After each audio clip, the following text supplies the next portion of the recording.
Hey folks, welcome back to the channel. I'm sitting back, I'm reclined because I'm not actually, my controller is off. We have another best of 3 to review. I wanted to sit down and look over this set anyways, mostly because I was really hyped after this set. You'll see why. And I wanted to come back to it with a clear head and basically look through, did I play as well as I thought I did? Were there some misplays that weren't punished? Did RNG play a role, right? And you'll see why I want to go through that whole exercise as we go through the set. While I'm sitting here, because I've got some time as this video goes, I'll fast forward when I'm done yapping. A little bit of background, for those of you who've been keeping up, those of you who are aware, I'm prepping for tournaments this weekend, and Calyrex Ice is by far my worst match. I'm running Kyogre balance-ish kind of deal, and Kyogre does not have a great matchup in Calyrex Ice in general. Kyogre would prefer to Terra Grass defensively, and that option is taken away by Calyrex teams. And most Calyrex will have either Rillaboom or Amoonguss with them. And in front of those two, if you're Kyogre and you're not Terra Grass, you're going to have a bad time. Additionally, Calyrex Ice has really good special bulk. And so the damage output from Kyogre isn't necessarily, as overwhelming as it would be for some other restricteds. And then also, I mean, it's Calyrex. 120 base power, 100% accurate spread moves, boosts after it picks up KOs. It can snowball very quickly in a way that Kyogre really can't. So as the Kyogre player in the Kyogre versus Calyrex matchup, you've basically got two options, right? Depending on how your team and their team are constructed. It's either let me out damage trade you from the jump, get out to an early lead and walk you down, or let me be careful, let me position correctly, let me not let you get to your spot, and once we get out of Trick Room, or once the board state is amenable to it, let me chip down your Calyrex with my other restricteds or my other Pokemon, then bring Kyogre out and clean up the game. Right? Those are, I think, the two kind of basic Kyogre game plans into Calyrex Ice. Both of which have really good counterplay to them, and it really just depends on how your team is constructed, how your opponent's team is constructed. So it's a difficult matchup. It's a tricky matchup. And it's a matchup I've been drilling a lot heading into tournaments this weekend. I say this weekend, I'm going to go play at a local tonight because the store just opened near me and it's going to be fun. I was about to pick up my controller before I realized, no, that's the recording. But yeah, so I figured today, sit back, we relax, grab your popcorn, grab your water, grab, whatever. My water's nearly empty. We're gonna cut ahead to when I have more water. All right, I have water. Sit back, relax. We're gonna get into this set. My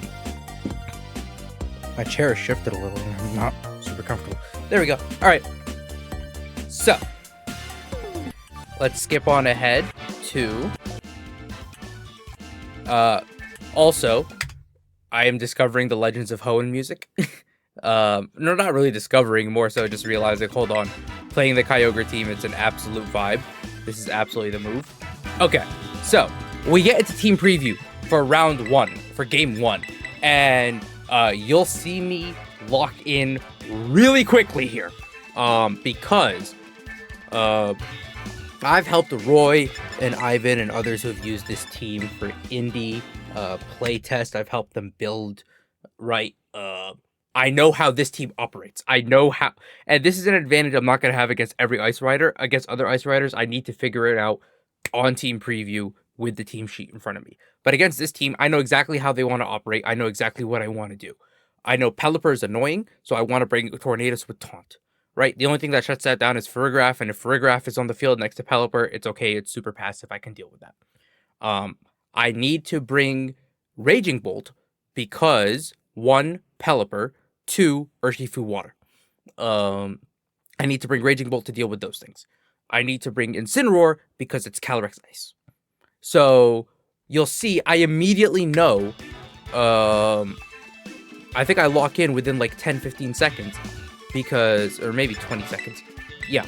And I'm thinking for a while there in terms of, okay, is it Farigiraf? Is it Amoonguss? Is there an argument to be made for either?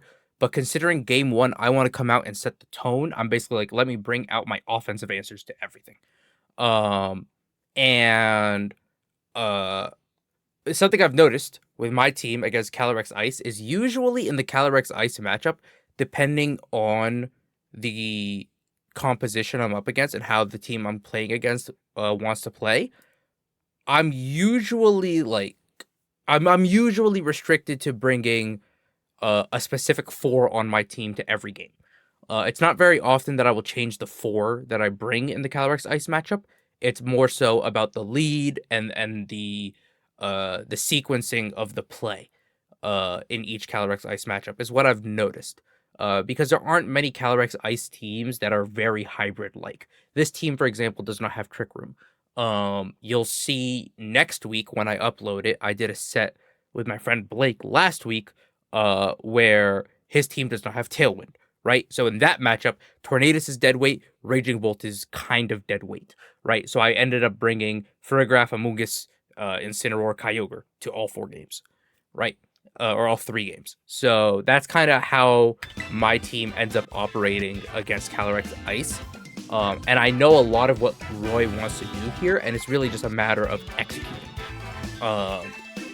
I don't know how much I'm going to let this play versus pause and everything. We'll figure that out as we go.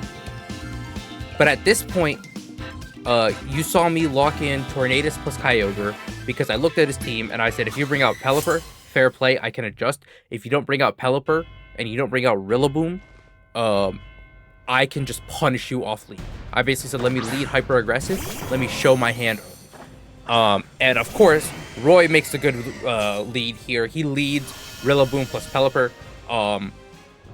Now, this does immediately shut down what I want to do, but this is the reason that I brought Raging Bolt in this match, right? Because Raging Bolt in front of these two is sitting pretty. So my play here is simple. My play is stop Pelipper from wide guarding, right? I need to be able to throw out damage with Tornadus. And I sit here and I think about it for a little bit, but I end up on the correct play, which is get Kyogre out of there, get Raging Bolt in front of this Pelipper, in front of this Rillaboom. Now I've got the pressure. Now I've got, like, there's nothing Roy can really do to stop this. The best he can do is maybe taunt my Tornadus with his Rillaboom and click a Hurricane or something. I don't know. And I mean, the other thing about showing Kyogre early is you kind of bait out the early offense, right? So Roy kind of immediately wants to go on the offensive. I'm not quite sure why he Terra-Fired, to be honest. I think he was afraid of a Bleak Wind Storm or a Hurricane. Or I don't have Hurricane. I think he was afraid of a Bleak Wind Storm, but now his Rillaboom is just it's just free eats for my Kyogre down the line, right? I've shut down the wide guard. Wood Hammer comes out into... Now, he is Miracle Seed Rillaboom, so, I mean, this does hurt. But Raging Bolt calmly eats this double in a way where, you know, Kyogre would have dropped to Wood Hammer. So, had I not Terra'd. And had I Terra'd, Hurricane would have done decent damage. But again, like, I'm in a comfortable position here. This feels really good for me. And I'm just like, all right, let me just go ahead and chase after damage. There's no reason for me not to. I could have read the Pelipper switch and gone after the Rillaboom. I think that could have been a really prudent play just to get rid of it in this game, especially now that it's not resisting electric. That's probably something I could have done a little better in this position. But at the end of the day, right, like, I'm the one putting out the pressure here. And whatever switches in on this Pelipper slot is going to eat a Thunder. So I'm pretty happy with this position overall. Incineroar's Intimidate doesn't really matter. It's good bulk, but I mean, the Bleak Wind drops actually do help here a fair bit. mostly because we'll see the speed interaction between a Raging Bolt and Rillaboom change. Which this moment here was like eye-opening for me, where it was like, hold on. I know my Raging Bolt has speed investment. I know my Raging Bolt is relatively fast, but seeing it outspeed Rillaboom after a speed drop was like, oh, so my Raging Bolt is fast. I do not want Trick Room in this matchup at all. I'm gonna sit outside of Trick Room and just ball out. The other reason I like Thunder, one, Thunderbolt is great, but Thunder, is 20% extra damage, right? 110 versus 90 base power, so 11 over 9, that's 1 and 2 ninths, that's 1.2. So 20% extra damage with Thunder. That is nice, especially because, right, I don't have a booster energy, I don't have terrain, right? So getting the additional damage boost from Thunder is really nice. And also the 30% para chance is significant, right? And I get a few paras in this set. This is something we're gonna keep an eye out for. I don't think any of them actually end up impacting the game. Because right now, Incineroar is the slowest thing on the field. So the paralysis doesn't really matter in terms of speed limit. The Wood Hammer comes out. He's still doing good damage to my Raging Bolt. Miracle Seed, Grassy Terrain, Wood Hammer does great damage. But at the end of the day, I'm like, listen, I'm going to win these damage trades anyways. I'm okay with you chunking my Raging Bolt if I'm chunking your what's it called? If I'm chunking your Rillaboom back.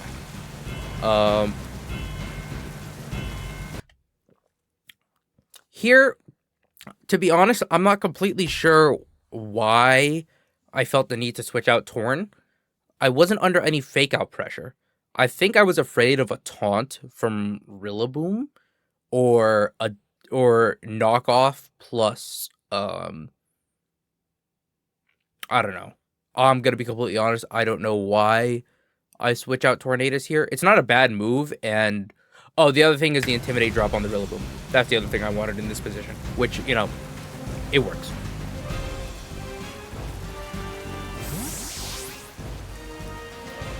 But yeah, the thing to note from this game is we are 2 turns in, right?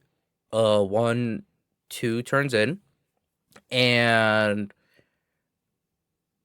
this is how I have to play. And this is something I don't do very often. This is something that, if you've watched me play, I really prefer playing the slow burn game as opposed to just coming out and just immediately punching, right? I'm really a wait it out, see what we're doing kind of guy. When I come out and play aggressive like this, and it works, right? The one thing about playing very passive is, I'm not going to take these unnecessary risks. But coming out and playing aggressive like this, you see how it immediately changes the tone of the battle for me, right? Also, I'm glad we stopped on this. The meme from, oh god, I forget which regional it was, but the meme that anyways, this is pretty good. This frame is just funny. But what was I saying? Oh yeah. So yeah, just immediately changing the tone of the battle, immediately setting the tone of the battle, and basically saying, listen, you are playing on my terms, right? I am the one who is forcing you to pivot. I'm the one who's forcing you to eat damage, right? I'm the one who's forcing you to react to the way I want to play this battle. It's something I don't incorporate into my play style a lot. And I think that's the cool thing about Reg G and playing Kyogre is it's kind of forced me to learn how to play that way, which I've needed, right? My play has always been super passive. This Intimidate drop on Rillaboom is important because it makes sure that Raging Bolt doesn't eat too much damage, even though the Thunderclap does stupid damage back. I forget if this... the flip side of that... Oh, I have no idea what I clicked. The flip side of that, right, is Rillaboom no... Oh, we do... Okay, hold on. We do see a para. Yeah, the flip side of that is Rillaboom actually doesn't KO itself to its recoil anymore, which is a little annoying for me, but that's fine. This is interesting. I did not realize this in real time. I don't know if this particularly mattered. I don't know whether Roy was going for a parting shot, whether he was going for a knockoff. There was no reason for him to go for a Will-O-Wisp. I don't even think he has Will-O-Wisp. So, seeing the para come in, I think outside of a parting shot, this doesn't really impact the board at all, especially because, right, I have fake out pressure this turn anyways. So,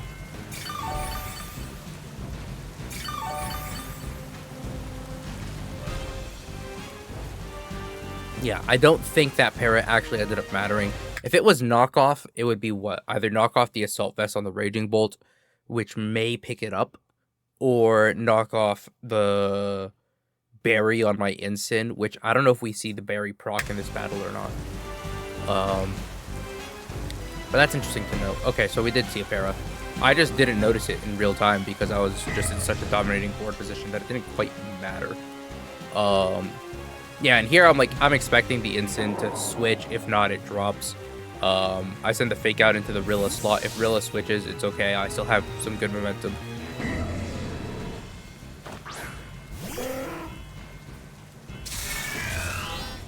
I was considering Thunder into Rillaboom, and in real time, I was like, oh my god, if I sent that, right, this game just gets so much easier because Kyogre just runs free. But it's okay. This order also works. I now have Fake Out on the Pelipper down the line if I need it. One of Rillaboom or Calyrex has to hit the field now, right? Calyrex comes out, and now I'm actually feeling pretty good. And the important thing is, I have done all this. I have not used my Terra yet. Against Calyrex Ice, I've got 2 Terras on my team that are like, well, I've got 3 Pokemon on my team that like, well, no, I've got 4. Ugh. Okay. Yeah, so against Calyrex Ice specifically, right? We've already established that Kyogre does not want to Terra because I'm Terraing into a weakness to Calyrex Ice. I will just drop. That doesn't work. Of the 5 other Pokemon on my team, 4 of them really want to Terra in front of Calyrex Ice, right?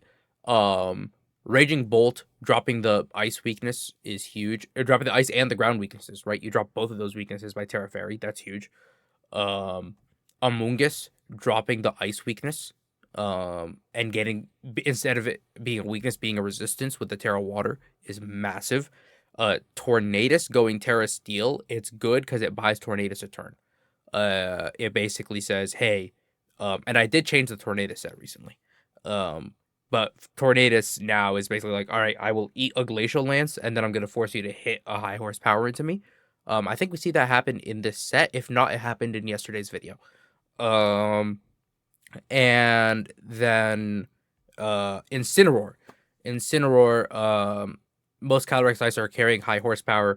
I kind of always need to Terra Incineroar in front of it.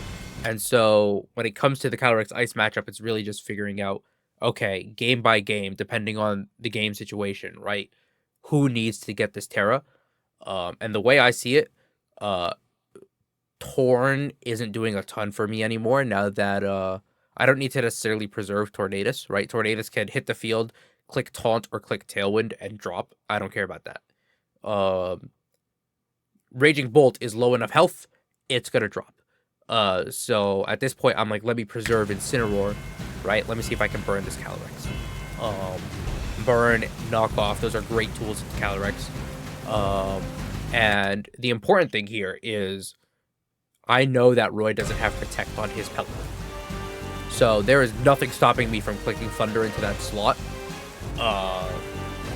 Right? I'm like, I think I win the damage trade of Hurricane versus Thunder. If you switch in Rillaboom, I catch the Rillaboom, it's gone. Roy knows this. Roy is basically pinned on that Pelipper slot. Damned if he does, damned if he doesn't. Best thing he can do, he can't even Terra, right? Because he already Terra'd his Rillaboom. So I'm feeling pretty good in that slot. And then the Calyrex slot, Incineroar is gonna take care of it, right? Worst case scenario, Roy protects this turn, and we just have to wait a turn to resolve the Calyrex thing, right? Roy does protect. He does find the right play here, which is protect, and he does end up sacking his Pelipper.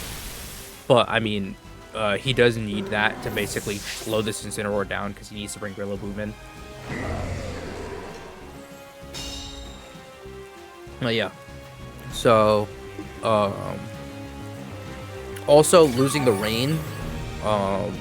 Something I need to get better about. I'm gonna let this right. Something I need to get better about is keeping track of my rain turns. Um, you'll see a couple times in this set, I believe, I will have Kyogre hit the field and have my rain run out immediately afterwards. So I do need to do a better job of managing rain turns, but at the same time, right, Kyogre puts out good damage even without rain. Yeah, and so here in this position, I'm like, all right, well, either you're going to, I think I mismanaged this one a little bit. There is no reason for me not to go after Rillaboom here and make this a 4v1 or 3v1. But I just was so scared of the Calyrex Ice. I think I needed, in this position, I needed to be willing to let Calyrex pick up a KO on Raging Bolt. And trade that for KOing this Rillaboom. Because with Rillaboom on the field, yeah, this was a mistake I made, and something I do need to be a little better about. Here, let me get us to the board state, really, right? So this is the board state. Grassy terrain has just been set back up. When Kyogre hits the field, I'm going to get rain. Because grassy terrain is up, Rillaboom is the key threat. Because grassy terrain is up and I have not terrored Kyogre, Rillaboom is the key threat, right? And additionally, because this Calyrex does not have Trick Room, right? In the real time, I was still so scared of Calyrex, and this is something I need to get better about in terms of basically realizing when Calyrex is actually not all that threatening. In this position, Calyrex is so cooked because it has no boosts, right? It can Sword Stance, but even then, +2 Glacial Lance does not pick up Kyogre. +2 High Horsepower does, but also you do not have any form of speed control. Kyogre always outspeeds. So in this position, right, in order to maximize the damage I'm going to do to this Calyrex, I need to KO Rillaboom, right? And I don't do that here because I'm so scared of Calyrex. And this is something I kind of noticed afterwards. Like, I was like, hold on, maybe, I think in a turn or two, I realized, hold on, not having Rillaboom on the field still sucks. But in this position, I was just so scared of Calyrex, and I was like, I pick up Rillaboom with Snarl, probably. I ended up thinking about that. But no, here, my play, I was just so scared of, like, the fake-out pressure and everything. No, it's just double the Rillaboom, let Calyrex do its thing.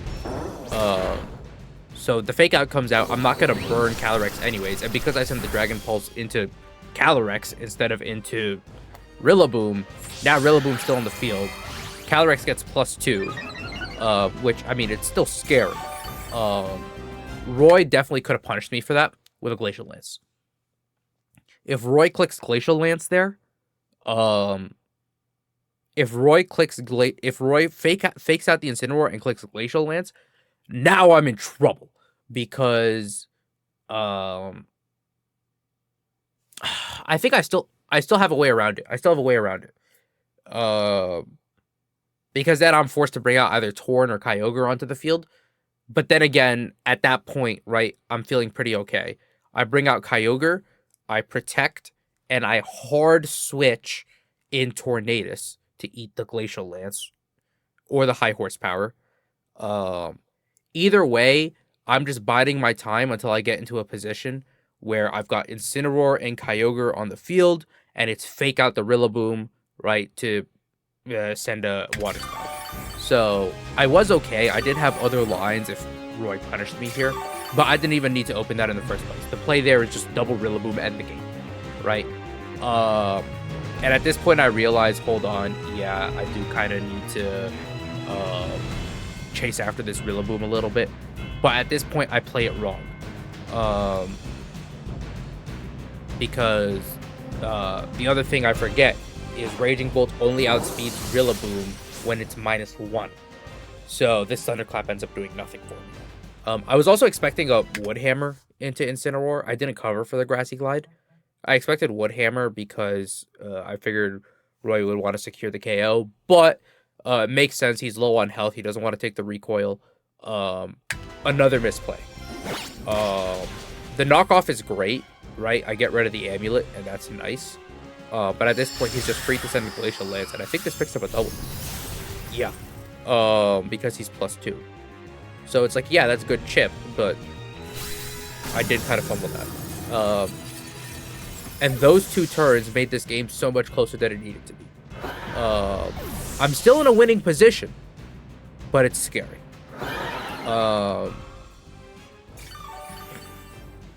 And this is where the Rillaboom being not being Assault Vest and being Miracle Seed ends up working out for me. Simply because now this Bleak Wind can, confirm the KO, right? So,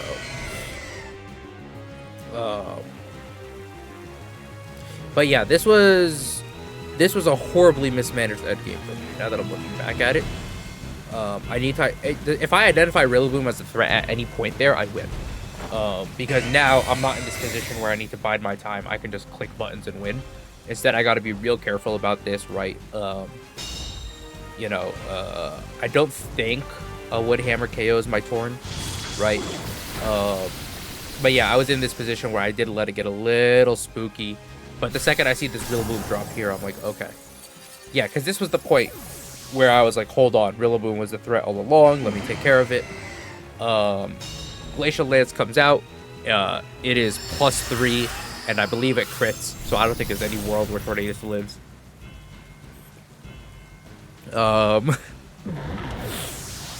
Like, I think even if I Terra Steel there, I don't know if it actually lives. Oh no, it wasn't even +3, it was +4. Because Sword Stance plus double KO. So now this is +5 Calyrex, but we're in the rain, I'm full HP. You do not have Trick Room, right? This just picks up. So I'm gonna actually let this ride out as we get into game 2 here. I'm gonna yap. But because I was so aggressive and set the tone early in the game, right? That's what basically gave me the room for error at the end there. Because I horribly mismanaged that endgame. I misidentified the threat. I needed to identify Rillaboom as the key threat and basically say Calyrex can do whatever it wants. Even if Calyrex is +6, it does not beat Kyogre one-on-one, right? So, not full health Kyogre, right? So, in real time, I didn't realize this, but looking back, I definitely mismanaged that endgame, and it's only because I was so aggressive out the gate and set the tone early that I was able to get away with it. And so as we get into game 2 here, I'm thinking through basically, okay, hold on. What adjustments can Roy make? And I'm looking at his team, and I'm looking for a way for him to punish the Torn Kyogre lead, and I'm not really seeing it. So I'm just like, okay, let me lead that. I already know that I have to bring these 4, right? There's a part of me that's considering a Moongus in case he brings Trick Room, but I'm like, if he brings Trick Room, I don't particularly care. Like, right? If chances are I could just KO this Furgraph before it gets Trick Room up anyways, right? So, yeah, I'm just like, all right, you know what? Being aggressive and showing my hand and basically saying, hey, I'm going to do damage unless you do something about it. It definitely helps set the tone in this game, in that first game. I'm going to try to do that again, right? Because I was thinking through, I was like, what lead can he have that's better? He ends up leading Furgraph Pelipper, which, to be honest, it does shut down a lot of what I want to do, right? This is an incredibly free wide guard plus Trick Room, for Roy, right? Because I cannot damage you with Water Spout. I cannot damage you with Bleak Wind if you wide guard, right? But the flip side, and the thing that's in my favor here, and I also can't taunt you, right? So Pelipper can't sit on the field and click wide guard, and there's nothing really stopping me from doing that. So in this position, I kind of just have to, I know I'm not under any threat because wide guard Trick Room is always a play from Roy here. This is clearly what he wants to do. So I can just pretty cleanly get Raging Bolt out, right? It's one of my slower mons. And I can just get some good chip down on this Pelipper, right? Maybe get a freeze, right? And if I get a freeze, now Kyogre's, you know, wide open. Freeze doesn't pan out, but wide guard Trick Room. And now in this position, I'm basically like, okay, how can I ensure that if Calyrex does hit the field, it's punished hard? And the other thing too is his Farigiraf has Helping Hand. I do not want his Farigiraf next to Calyrex. So I'm basically thinking through, okay, what can Roy possibly do here to you know, gain the position he wants? The position he wants is Calyrex cleanly on the field. And I'm basically like, if I'm gonna give him that position, he's gonna have to really earn it, right? And so in my mind, I'm thinking if he wide guards here, right? The Water Spout doesn't go off. I don't KO the Farigiraf. We've burned a turn of Trick Room. What I don't take into account is his Pelipper's under crazy pressure right now, and he doesn't want to lose it. So if he switches or doesn't click wide guard, now all of a sudden I'm picking up a double KO that I don't necessarily want. So I do end up basically saying, hey, let me read into the wide guard. To be honest, I could have just protected it, or I could have just switched. I think an Incineroar switch here is not bad. Because there's no world where you send out Weather Ball into Kyogre. Once he sent the Terra Blast and the Hurricane into the Raging Bolt slot, I was like, oh, this is a problem. Because now I pick up a double KO that I didn't necessarily want, right? I've given Roy the exact position that he wants. I see the Citrus Berry go off, and I'm like, oh, maybe there's a world, right? Maybe there's a world where I don't pick up this KO. I always pick up that KO. Actually, that's a calc I need to do. Because I actually do know I can try and find Roy's Farigiraf spread if I really want to. Kyogre, this is Mystic Water. I'm not 252. There we go. Okay, so it's this Water Spout against a Farigiraf bulky support. Here we go. Okay, yeah. There is like. Oh no, to be fair, no, because this is much less bulky than Roy's. Hold on. I'm curious. Like I don't think this calc actually matters, but I do kind of want to go and figure it out. Also, yes, you guys are still on the video player. You can't see what I'm doing here, which is good. I don't want to leak his spread. How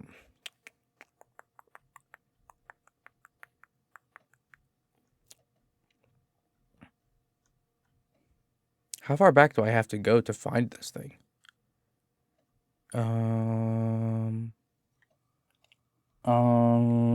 There we go. Here is Roy's Farigiraf because I built it. Yeah, because I remember looking at his spread and being like, oh my god, that is so insanely bulky. What does that live?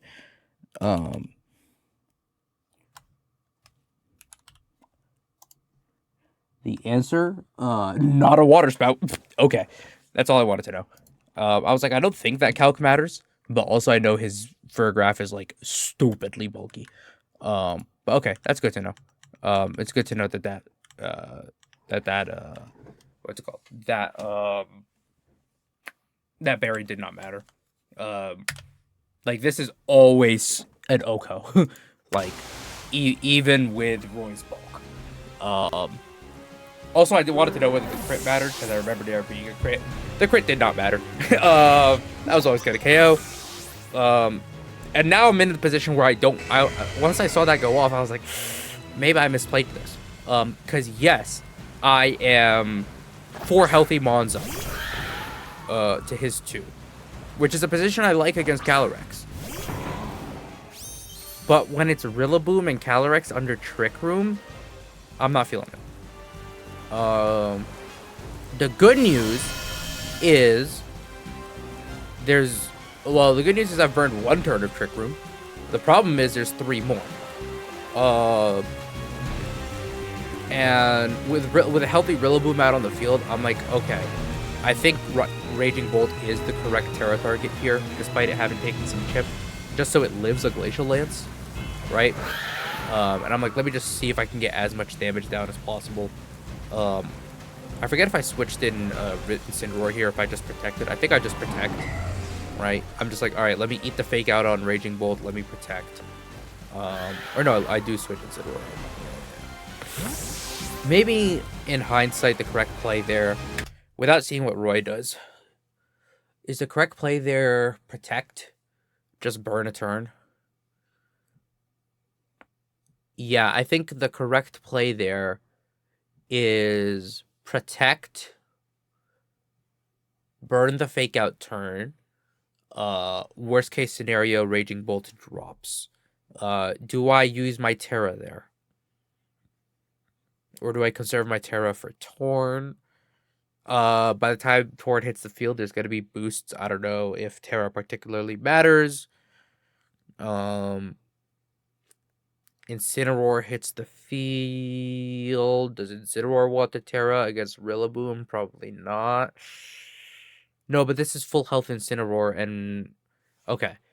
So I think the correct play there is actually to sack Raging Bolt. Now that I'm thinking through it. Because there's 3 turns off the Trick Room. I click Protect. And I click Thunderclap into Calyrex. I think that's the correct play. I think Thunderclap, Calyrex, Protect is the correct play. Because either I get some chip down into Calyrex, or... and then Raging Bolt drops, or I don't get some chip. Either way, Raging Bolt drops. The only way Raging Bolt doesn't drop is if you double into the Kyogre slot, which is fine. It's protected. But this is probably always from Roy's, and the correct play is always just fake out Raging Bolt Glacial Lance. So it's Thunderclap, Calyrex, Protect. And then the line goes Thunderclap, Calyrex again, Incineroar switch into the Kyogre slot. I get the Intimidate drop on Rillaboom. It's permanent. I get Fake Out pressure on the last turn of Trick Room. Oh, no. Raging Bolt has dropped. Hold on. Sorry. I mixed up my slots. Okay. If I was good at chess, I'd be able to visualize the board state so easily. Okay, so the line. I'm mapping this out. I want to do this in my head. I don't want to use pen and paper. The line here is Thunderclap, Protect, Fake Out, Glacial Lance, Raging Bolt drops. Incineroar hits the field. Fake Out. Fake Out Calyrex. Switch in Torn. I don't like that line.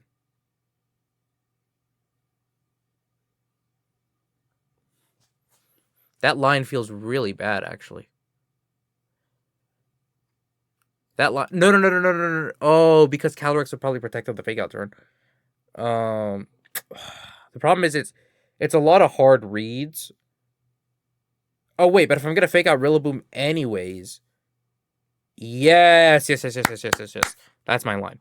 The line is Thunderclap, Protect, Raging Bolt drops. Fake Out Rillaboom, Ice Beam Rillaboom.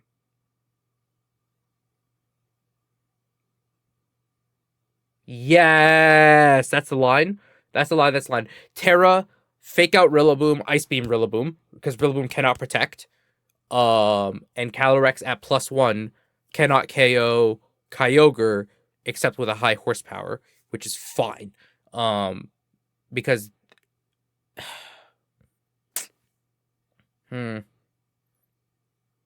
yeah, Roy can read into it, but it's very risky. Also, on that turn, he has to protect Calyrex anyways because of the fake out pressure.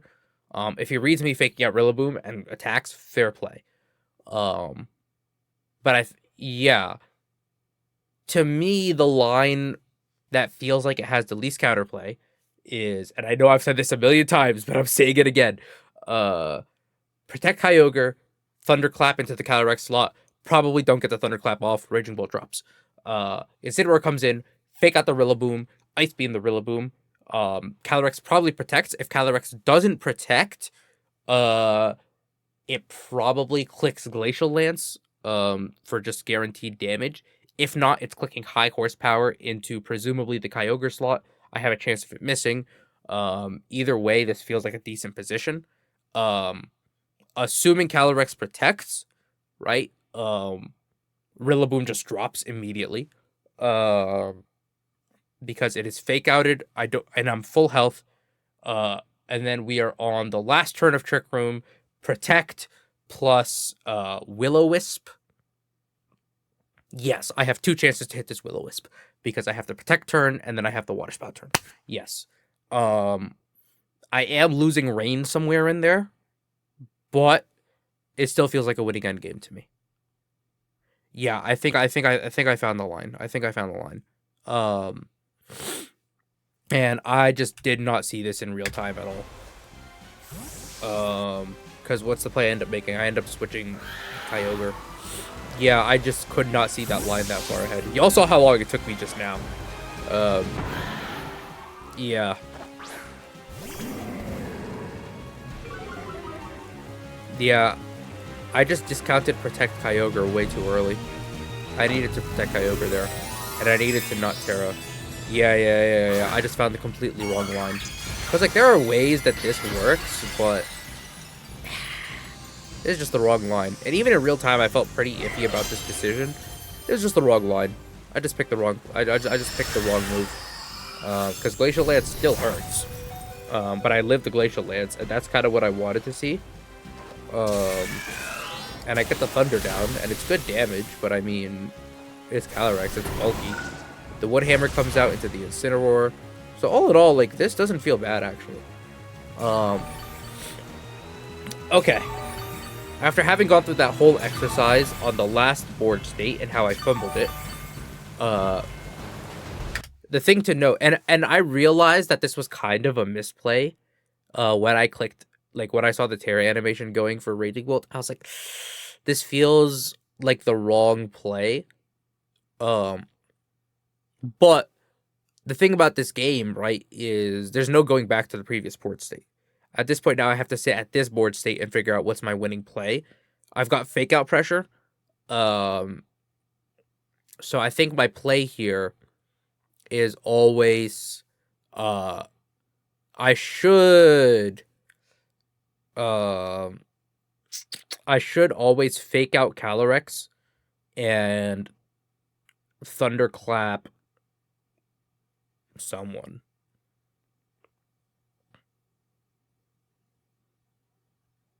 Maybe the problem is I'm in Grassy Glide range, and that's why the Terra doesn't really help. Yeah, this is a tricky board state. Yeah,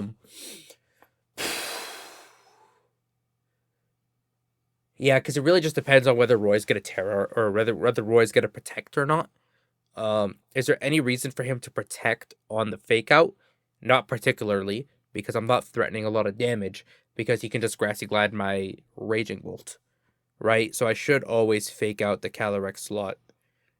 And then Thunderclap the Rillaboom for just some damage. I could also Thunderclap the Calyrex and get it down into healthy range.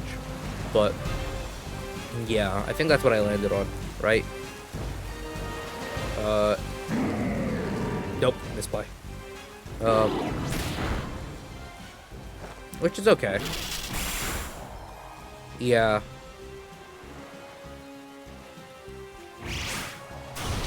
Yeah, because he sent the Grassy Glide. I always needed to... Yeah. Yeah, I just needed to let... I needed to let Raging Bolt drop there instead of Incineroar. That was a misplay. For sure. Yeah. Because notice how...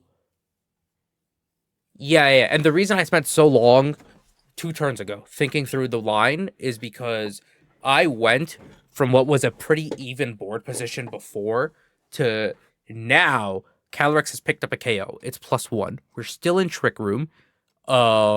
Things are looking, and Rillaboom is full health and it still has grassy terrain. It's spooky. So yeah, and the reason I thought through that line earlier was because that turn, I could have maintained what was like a relatively even, if not slightly advantage to me board state. I could have maintained that.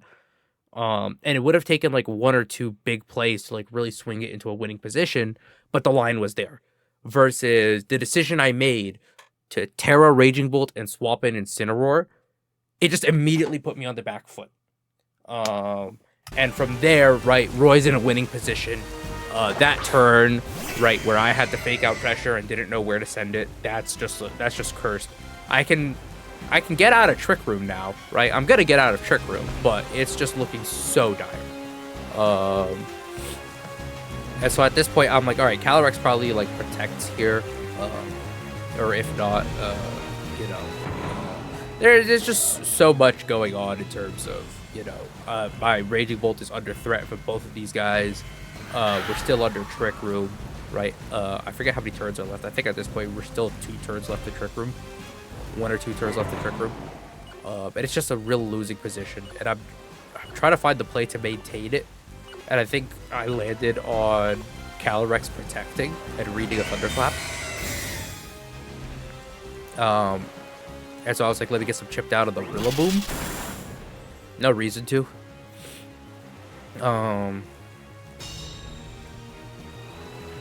Yeah, this was a pretty cursed position, I cannot lie.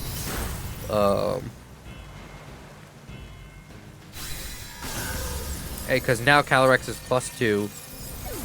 Does Trick Room end here? Is that why I protected?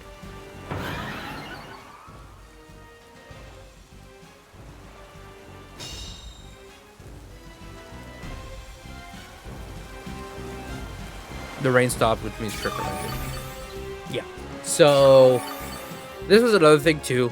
The other line, Kyogre was going to end up being out on the field without rain anyways, but I would have had Tornadus to set up a Rain Dance, and there would have been no Rillaboom on the field, so I would have been pretty safely able to click Rain Dance plus Water Spout once we got out of Trick Room. But I forget if Tornadus drops in that line or not. I don't remember. But anyways, now it's just, yeah, we're out of Trick Room, but with Rillaboom still on the field, and my Terra already burned, Kyogre is just so effectively pinned that I just can't really make much of it. This was another misplay. So, here, I know that this Rillaboom is relatively fast. It is faster than my Raging Bolt, and there is a good to fair chance it is faster than my Kyogre.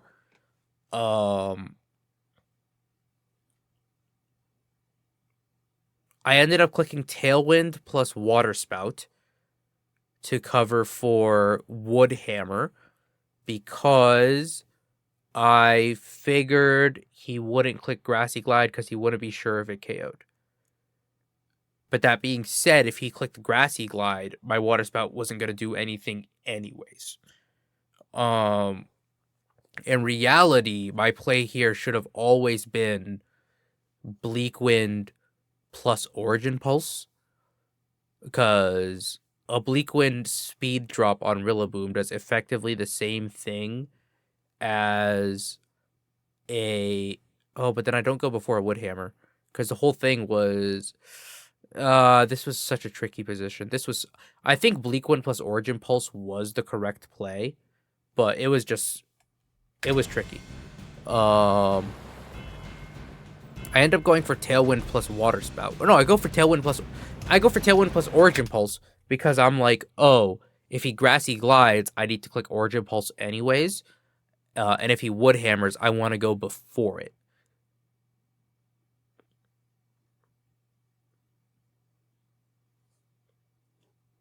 But Bleak Wind, I don't know if Bleak Wind would have picked up Rillaboom anyways. This is another thing I need to calc. How much does it take to KO Miracle Seed Rillaboom?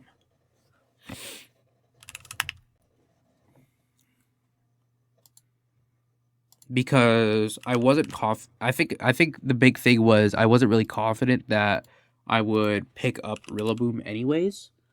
Oh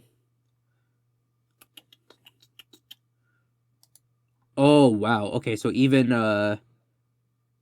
max special attack Bleak Wind. Hold on. But how much does Rillaboom have here?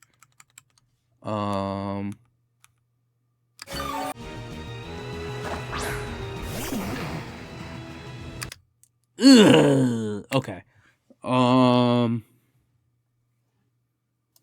Because I know this is my special attack investment.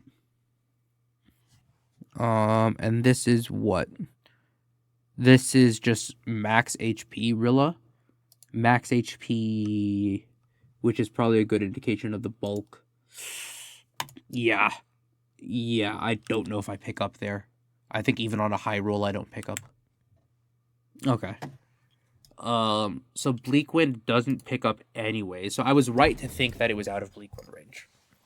I was right in assuming that it was out of Bleak Wind range. Because I was right about that, I could have played for the Bleak Wind drop. That's an out, but that's RNG. Either way, Roy's in the winning position here. I think I just had to bet it all on Tailwind Water Spout here. And you'll see why in a moment. Because I ended up on the correct play. I was like, Tailwind Origin Pulse, I pick up Calyrex, and then I can win this endgame of Tornadus versus Rillaboom. I did find an out, except I'm nowhere close to... Hold on. How much do I do to Calyrex? It's at about half, and it goes down to about 20%. Water Spout might have done it. Water Spout might have been a roll from there. But then again, right, if he Grassy Glides, Water Spout's no longer a roll. Water Spout does less damage. I had to just bet it all on Water Spout there.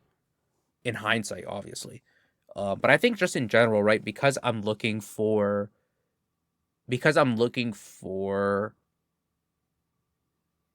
Right, the Tailwind is me betting on a Wood Hammer, right? If I'm gonna... I had to basically play assuming one or the other.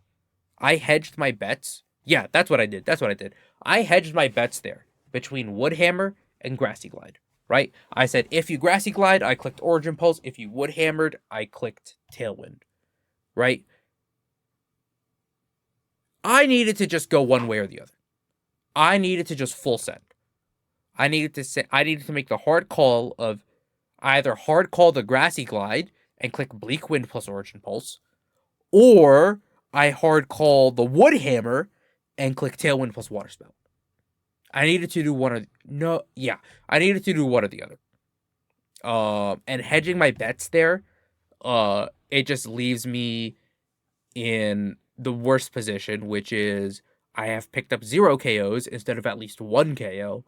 And I'm just gonna double drop here. And this was a crit on it was a crit on Rillaboom. It was not a crit on Calyrex. Crit on Calyrex is the game there too.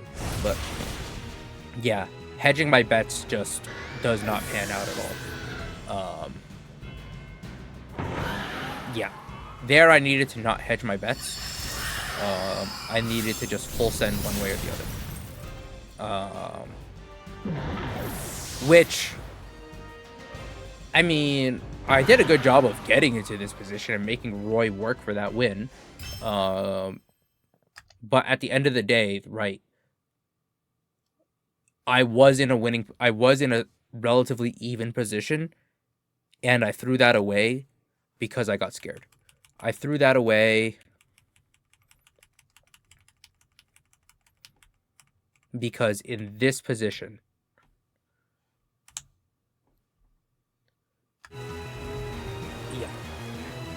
because I picked up the double KO I wasn't expecting, and in this position I got scared.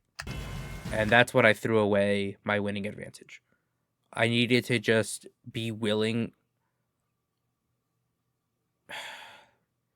I needed to be willing to let Raging Bolt drop. I needed to see. I was just so scared of Calyrex picking up attack boosts. I needed to remember from the first game that it doesn't matter how many attack boosts Calyrex has if I'm outspeeding it, right? So, yeah, that was the lesson from game 2 there is really just listen, don't be afraid, and know your threat, right? The threat there is always Rillaboom. So, yeah. Disappointing game 2, but something I did well in this set was basically after each game, I regrounded and reset, which is something I don't normally do. Where I basically just took a second and just said, all right, it's another game 1, right? Win this game. You have, it's an information game. You have more information to work off of, and you know you can win a game. So just win this one, right? I already know which 4 Pokemon I need to bring. And at this point, right, I don't know if consciously I had realized it or not, but at this point, I know the threat on the opposing team. I know it's Rillaboom. I know I take care of Rillaboom, I win the game. It's as simple as that. Because my opponent does not have really reliable speed control against me, particularly. So I just needed to go out and, get a winning board position early and walk my opponent down. That's what I needed to do. And a huge chunk of my time spent in team preview here. I already know kind of what I need to do. It's really just figuring out the lead. And I spent a good amount of time thinking about, hold on, what can Roy do to punish a Raging Bolt lead? The answer, not much. I'm going to send it. But a good chunk of my time spent in team preview, and I mean the little technical hiccup earlier helped, was just calm down, breathe, you're okay.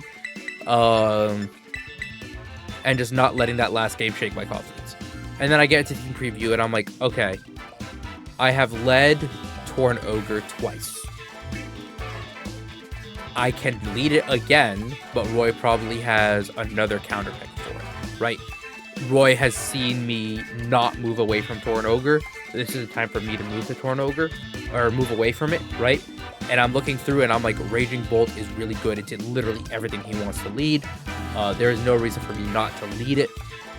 Worst case scenario, a fake out comes out, but that's fine, right? I can live with that.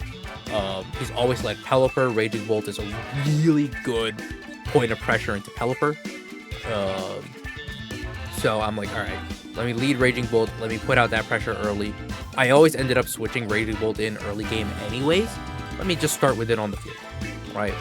I'm not putting out the same offensive pressure that I am with Torn Ogre, but I am putting out good offensive pressure.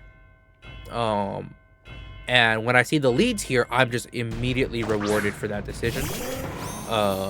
Because it's the game 1 lead, it's Pelipper plus Rillaboom. And I'm like, all right, game 1, it was Torn Ogre versus Pelipper Rillaboom, and I swapped in Raging Bolt. Now I already have Raging Bolt on the field. And this Pelipper needs to make a decision. Is this Pelipper going to fall on the sword and eat the thunder, or is it going to set up the wide guard and save its friend? Right? And it took me a little bit of time to think about whether or not I wanted to taunt. I was like, I've shown taunt to Pelipper so many times. There's no reason for me not to do it. There's a good chance this Pelipper switches out anyways. Do I end up making this play? I end up making this play, don't I? Yeah, because I was thinking through, basically, like, there's a good to fair chance that this Pelipper switches out. Yeah. Yeah, I don't disagree with this play at all, because if Pelipper stays in, it's what? Fake out into Raging Bolt, and then what? Thunder? Or not Thunder, sorry, Hurricane? Weather Ball? Okay.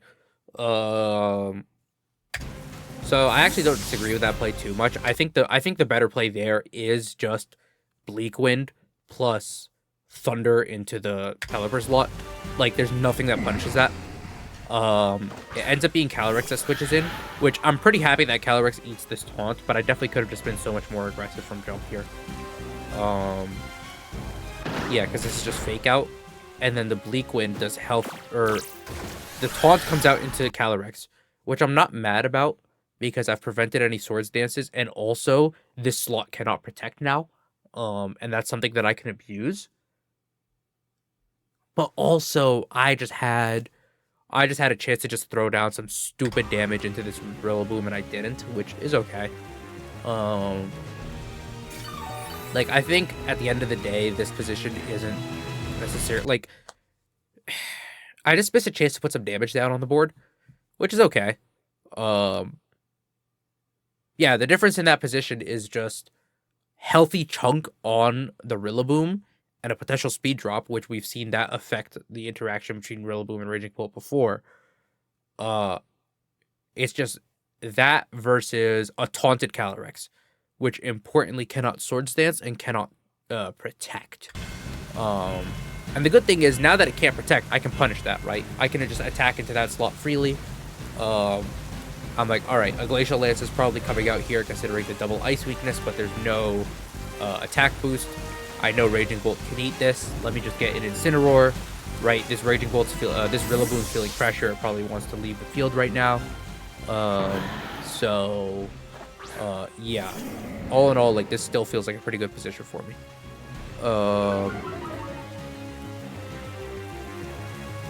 Yep. Yeah. Rillaboom switches out. I'm pretty happy with this. Pelipper comes back out, which is cool. I could have read that switch, but better just to get the damage down. I get the para, but once again, this is the slowest thing on the field that's parried, so unless there's a full para, it doesn't actually affect anything. The Glacial Lance comes out, and I know Raging Bolt lives, which is huge.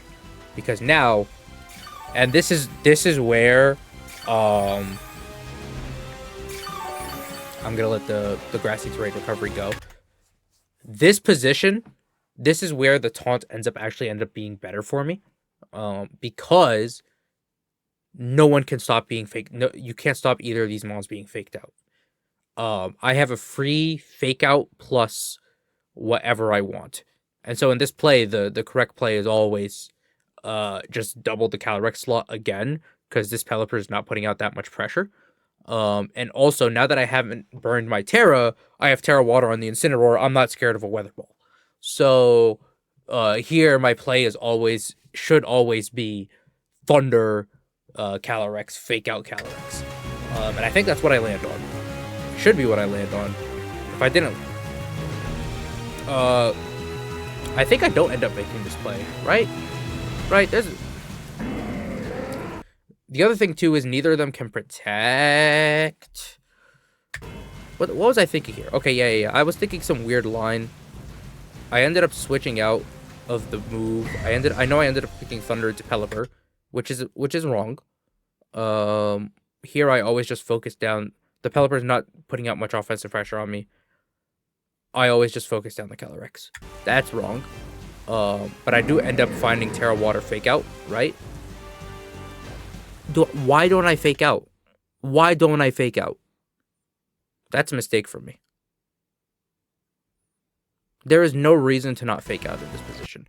I think I was afraid of a Farigiraf switch. I think that's why I didn't.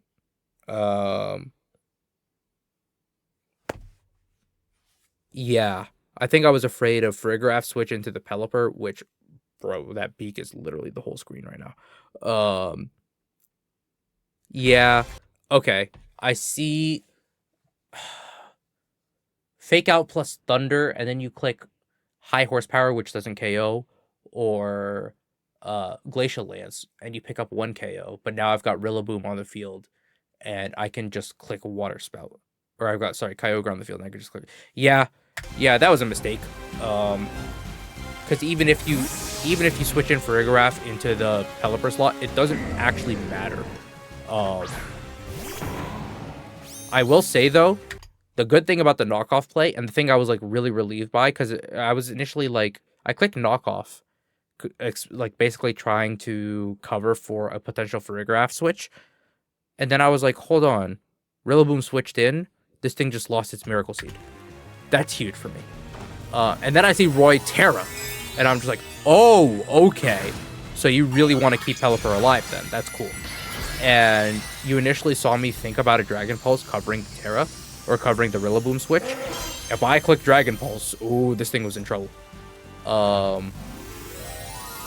yeah, Rillaboom's always good here for Roy because he knows I want to Terra Water my Incineroar. He saw me do it in game 1. So, yeah. Thunder comes out. Still decent damage considering it's resisted. And Dragon Pulse doesn't pick up anyways. The Water Ball comes out. I think we saw in game 1 this didn't do much damage. But either way, I was super confident. And Rillaboom losing the Miracle Seed is huge here. Because this has cut out a lot of the damage Rillaboom could possibly do. So again, like, this position feels pretty clean. Like, there's not much I'm really scared of in this position. So, here, it's a fake out turn. Either of these slots can get faked out. I don't want to switch into Torn. I think my play is just Dragon Pulse the Pelipper slot. Knock off the Pelipper slot. No, I always it's Dragon Pulse the Rillaboom slot. Parting Shot out is always the play here. Yeah, the play here should always be focused down the Rillaboom slot because, once again, it cannot protect, and that is the threat. If I can take care of the threat, I'm good. And I finally do a good job here of checking my rain turns, making sure I'm not switching Kyogre in early. I'm keeping track of, okay, I need to wait 2 more turns before I switch Kyogre back in. So yeah, I do land on Dragon Pulse, and I hard switch in Torn. It's not an awful play, because I'm assuming Dragon Pulse. Dragon Pulse will go after Rillaboom moves, right? So, if this is like a Wood Hammer into Incineroar, then I know I'm feeling pretty okay. So I actually don't disagree with this play at all. But Roy just is feeling the pressure. He needs to switch out.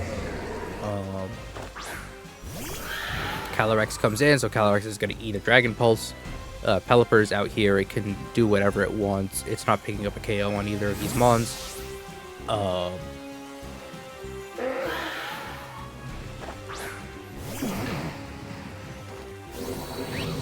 Dragon Pulse comes out.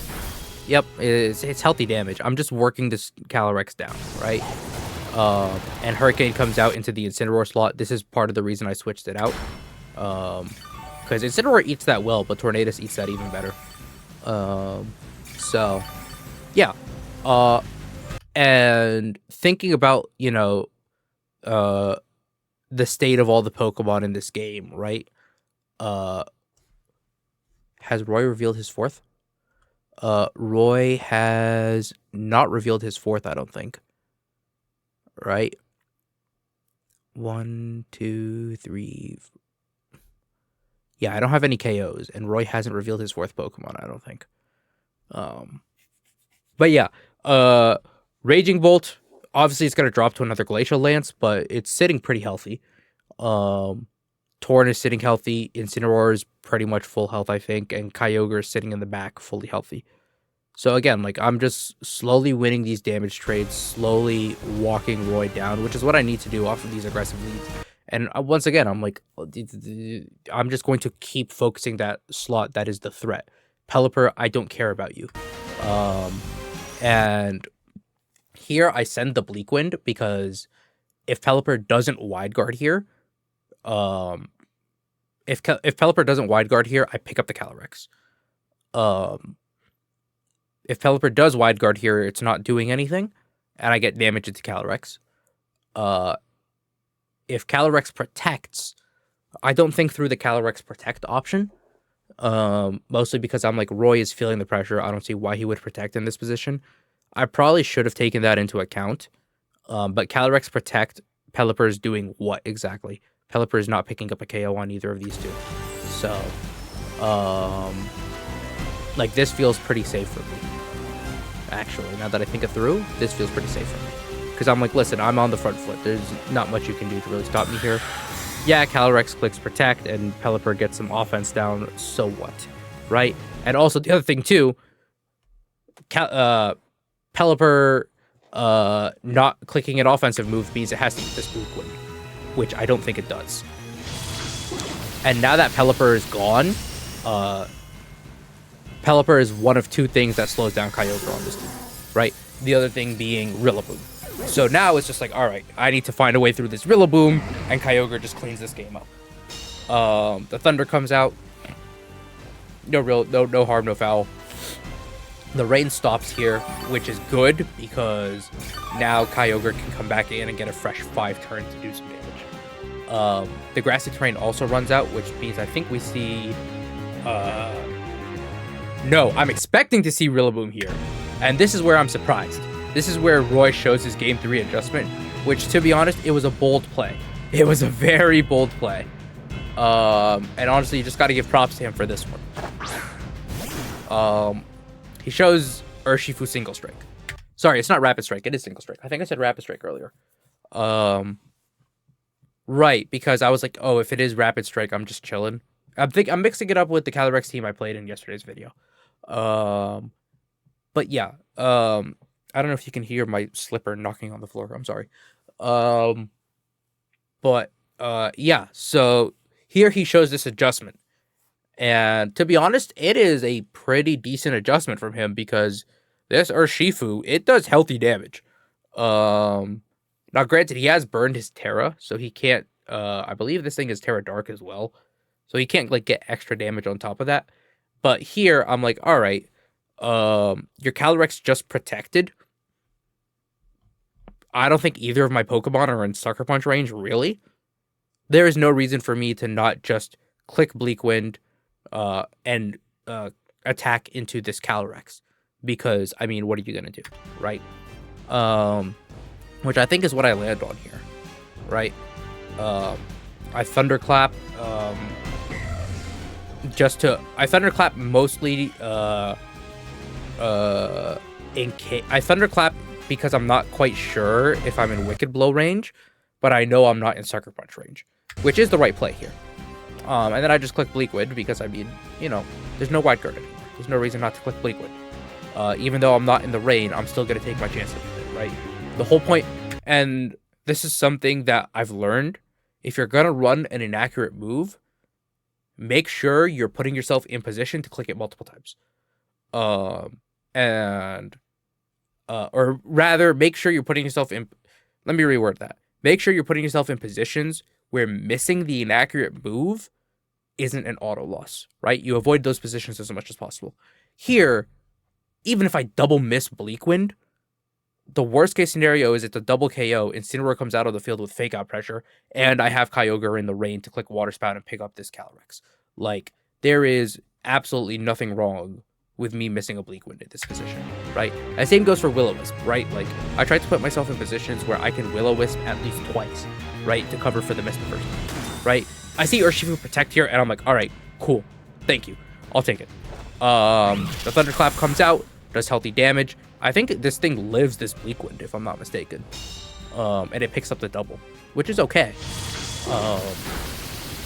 Yeah, it lives the Bleak Wind, which is fine. I could have clicked Thunder, which is... or rather, I could have clicked Dragon Pulse and gotten the KO on Calyrex. But, once again, right, I'm in a position where...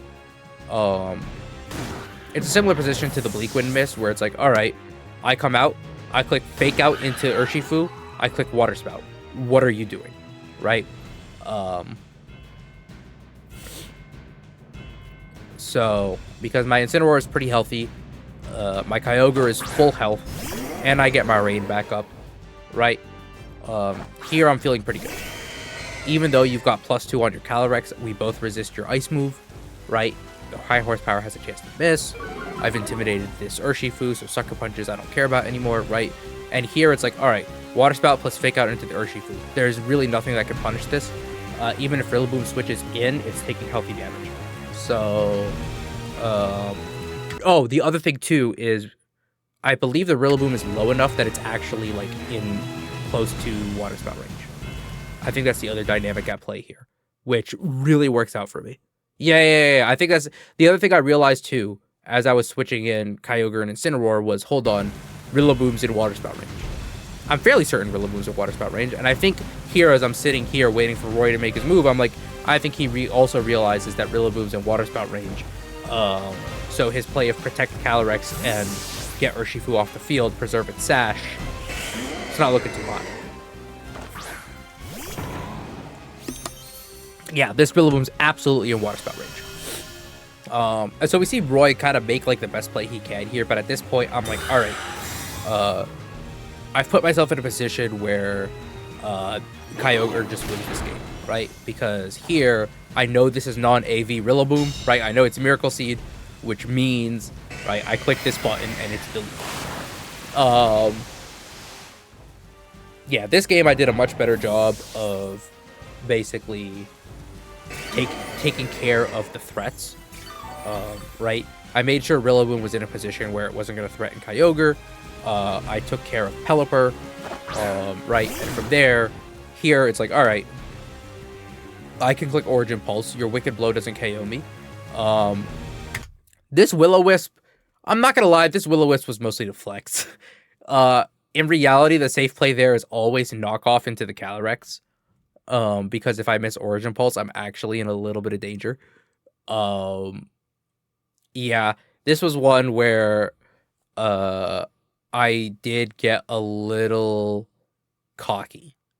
The correct play here is always Origin Pulse is correct because Sucker Punch, Wicked Blow, there's a lot of different ways that Wicked Blow is probably the best one, right, to knock me out of Water Spout range. That being said, Water Spout still does enough damage. Water Spout still does enough.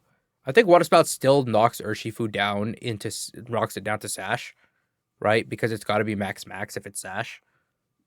Even if it has good SPDF investment, right? This is still rain boosted. It's probably like 90 base power spread move, right? Maybe it's like 60 base power spread move. Either way, it's getting the KO on Calyrex, which is what I need it to do. Because Urshifu cannot beat Incineroar one-on-one here. So, yeah, there is no reason for me not to click Water Spout plus knock off into...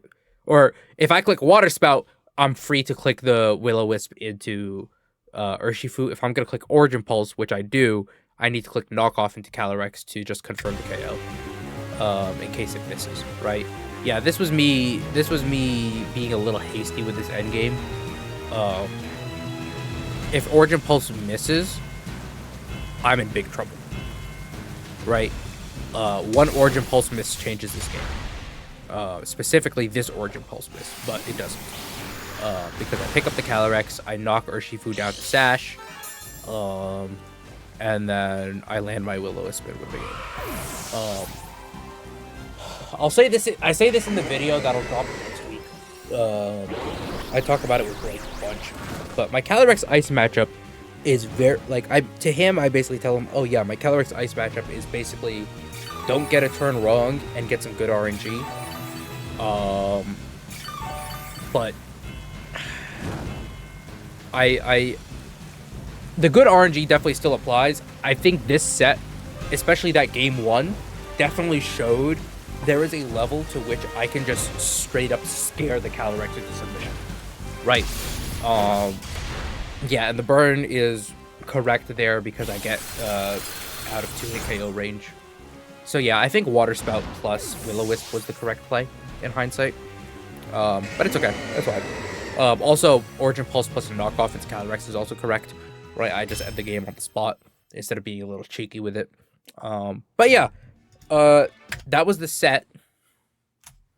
Gonna show off the trader card because Roy's trader card is kind of cool too. But yeah, that was the set. I'm not gonna lie, after the set, I was like really gassed in terms of like, wow, this felt like a really comfortable win against Calyrex Ice. Looking back on it now, it was definitely like, it felt comfortable and it felt good and I felt confident. And that's what kind of matters at the end of the day, right? I'm someone who, and some of my friends who I basically like talk to a lot about my play at locals, they've noticed this with me where it's like, you don't play with confidence, right? You play passive, you play scared, and I've always termed it as like, I respect for my opponent, but I almost respect my opponent a little too much, right? To the point where I'm putting them on a pedestal, right? Especially when I know it's someone who plays the game well, which in New England is everyone, right? So, the confidence is good, right? And the fact that I was feeling really good after this set and feeling confident throughout the set too, and always felt in control, right? That's the big thing. I need to make sure I don't lose that, right? The level of control I felt in this set was amazing. I need to hang on to that. With that being said, looking back at it, there was definitely a couple moments where I did mismanage things. That game 2, in the moment, it felt like, oh man, I missed a KO on Calyrex, and that's what lost me the game. I lost the game way before that.